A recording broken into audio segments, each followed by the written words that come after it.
This is Dr. Ron's Words of Wisdom, words on leadership, goal setting, productivity, and a whole lot more. I trust today that this will be like a vitamin or a supplement for your mind and heart. And wherever you receive podcasts from, would you please subscribe to Dr. Ron's Words of Wisdom? Leave a rating and a brief written review.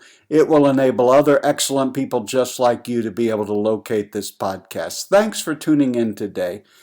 I was out of town this past weekend and was in an area, passed through an area where I had some of the greatest mentors I have had, and they're long gone now. And I just kind of on the back of an envelope, really, began to write down what were the things that I learned. Now, we didn't necessarily ever have an official coaching client capacity, but they were mentors, they were key influencers, they were people that I highly respected and spent as much time. Some I worked with, some I worked for, some were just a major part of my life. And as I'm reflecting on their input and their imprint on my life, I wanted to kind of just give you a flyover of what I remember, not so much all of the specifics, but some of the things that were both caught and taught, not only by various individuals, but by key influencers in my life.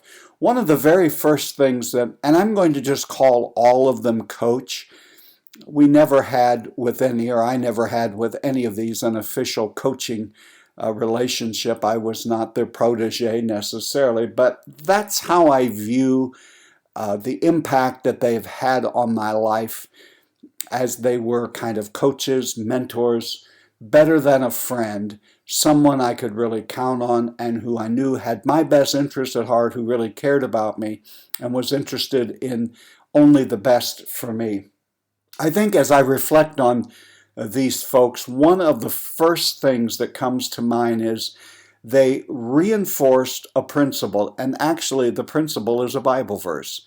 And that is that it's better to give than to receive. They just poured themselves into me. They didn't count the cost in their time. They could have gone to their graves with their expertise, the lessons learned, but they thought it important to share. And at significant times in my life, times when I was at crossroads, they helped me immensely. And I've come to understand through life that you spend money, you can go out and earn more money. But once you give your time, there's no more time to be retrieved. They're not making any more. It comes 1 second, 1 minute at a time. And really one of the most honoring things anyone can do is to give us their time.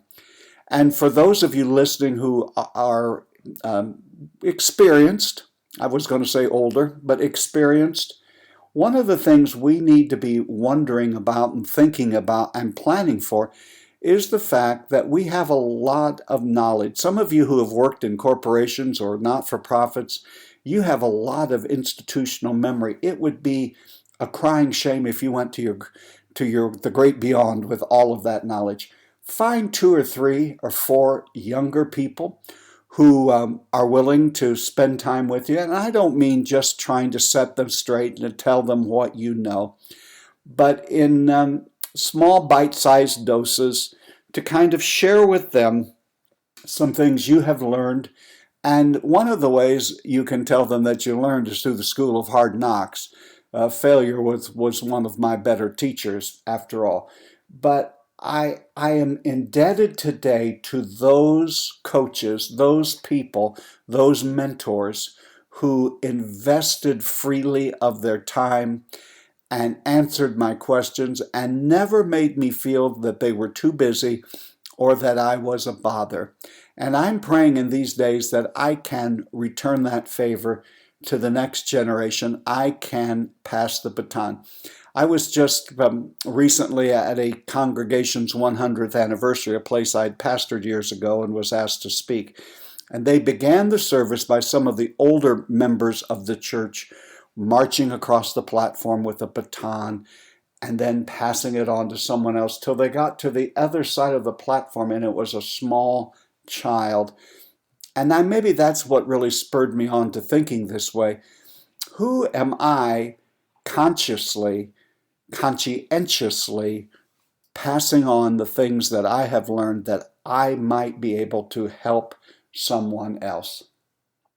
One of the things that I've learned is from these folks was that I remember one particular time when I was just judgment day sure that I had the answer and this was the way that we should go, and that I was finding some opposition. And so I went to one of these mentors, one of these coaches, if you will, and he listened very patiently to me, heard all that I had to say until I finally, after some time, wound down a little bit. And he said to me, you know, there are probably some other ways to do that. Now, there were folks in my life who were saying that to me, but this was a person who I had great confidence in. And I know that's a simple statement, but it caught me in my track. It stopped me in my tracks. No matter how much we are in love with our idea, our plan, and our program, and we at times are tempted to think that I have the best way of doing things, this is the know-all, be-all, do-all, always remember there's always another option. There's always perhaps another way. And before you sign, seal, and deliver what exactly you're trying to do right now, maybe the best thing you could do is just look at other options. And maybe there are people who are trying desperately to give you some insight and some perspective, but you're so consumed with doing what you want to do that it might just be good to take a little time out, take a deep breath, step back, and reevaluate. I'm not saying what you want to do is wrong, but it will only help your case if you give serious consideration to other options. One of my mentors taught me the ability of being flexible. Now, I know this won't be a surprise to many who have known me down through the years, but especially in my younger years, I felt I knew what I was doing, I knew what I wanted to do, and I was not always the most flexible person.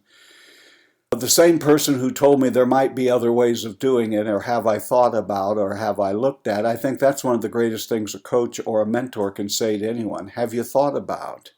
Have you considered? Does anyone else have any ideas of how to accomplish this same thing? And out of that, he told me you have to always be flexible. Being rigid is not the way a leader needs to operate.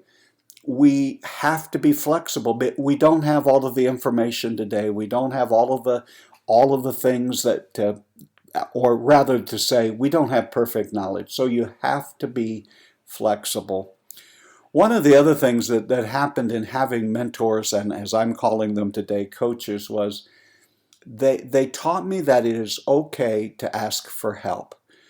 There are a lot of people around us, more than what we would think, who really are interested in us and would love to come alongside and help us. But oftentimes we're kind of closed to that. We've made up our mind, we've gathered the information. It's not a sign of weakness to ask for help. Matter of fact, rather, it is a sign of being a good leader. Whatever your project now, maybe you can't go and get with a mentor or coach, but is there someone you have confidence in? Someone who will just be a sounding board and listen to you, and then just say, could you give me your honest opinion, your honest feedback? What do you think? All of my adult leadership life, and I've been doing what I've been doing for 40 years. I've always been chasing that elusive perfect time. You know, when everything came together at just the right time. You know, opportunities don't always particularly come on what we think is a perfect time on our calendar. There's never exactly a perfect time, but there's a good, better, and best time. And timing is crucial. But many things never get from the drawing board to reality because the person in charge is waiting for all of the stars to align and everybody to stand and applaud. and everything to function perfectly. It's not the perfect time ever, but it can be the good time lots of time. You'll have to know the difference. The dreams that you have are important. And you may have to change your dreams or modify them, but don't ever give up on your dreams. The coach mentors that I had were people who in their generation had dared to dream big dreams. And they gave permission to the next generation to dream big. I would say to anyone listening today, and you're in my age group, the baby boomer generation, we've had our say, we've had our day. Doesn't mean we're done. We've got a lot of miles left on us.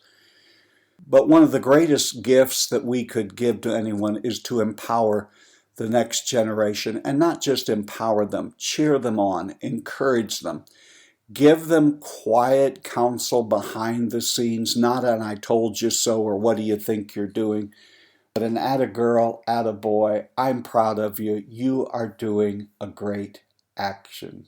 You're doing a great job.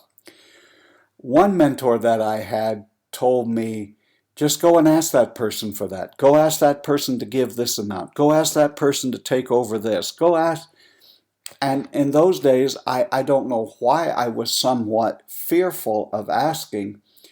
And he told me this statement: if you don't ask, the answer is always no. And he was right. Now, I had gotten no from several people over the years, but I've gotten some people who were almost sitting there waiting for me to ask them. And so don't be afraid. This comes under the category, it seems, of don't be afraid to ask for help, but don't be afraid to ask. I also learned by observing my mentors and my coaches that confidence doesn't come just from braggadocio and long-winded speeches. True confidence that a leader needs comes from taking action. Always have a bias toward action, not toward talk, not toward planning, not toward pontificating, not toward stalling, not toward you get the last piece of information. You become more confident as you execute, take action, and move forward. Another thing that I learned, and one of them told me this, I remember where we were when he told me. He said, don't be afraid to say no. There was a time in my life, if anybody came and made a request to me, I felt like it must be of God, though I better go ahead and do it. And he told me that it's all right to say no. You can't do everything. And before long, if you say yes to everything and everyone, you'll be so overextended and overcommitted, you will not be able to be a help to anyone.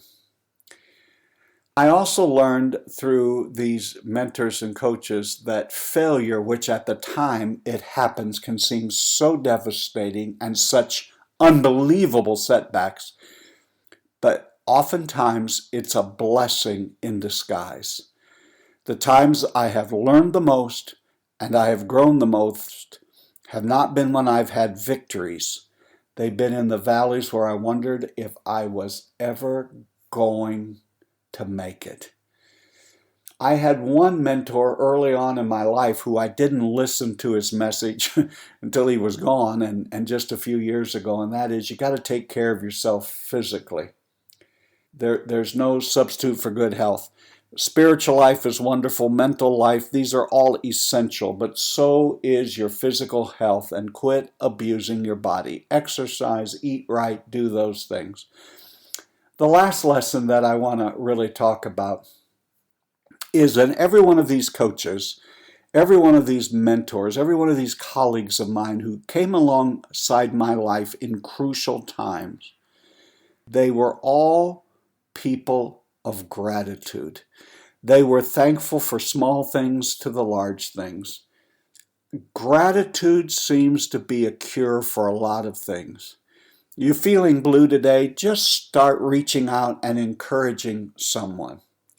You're feeling like no one really cares and no one wants to help you and no one is coming alongside and lifting your load. count your blessings, and be a blessing to someone else. Gratitude is a wonderful elixir that gives us clarity. It reminds us that it's not all about us. We were put here on this earth to help others. Leader, it is not all about you. Not your titles, not your salary, not your promotions, not anything else. It's about who can you help? Who can you promote? Who can you encourage? How can you do a better job so that more and more people will be blessed? I'm going to stop where I started with the lesson that I learned from mentors and coaches. It is much, much better always to give than to receive. You've been listening to Dr. Ron's Words of Wisdom, words on leadership, goal setting, productivity, and a whole lot more. I trust today this is like a vitamin or a supplement for your mind and heart. And wherever you receive podcasts from, would you please subscribe to Dr. Ron's Words of Wisdom, leave a rating and a brief written review. Remember, my leadership friend, you are doing better than you think you are. You really are. And until next time, this is Dr. Ron saying have a great and blessed day.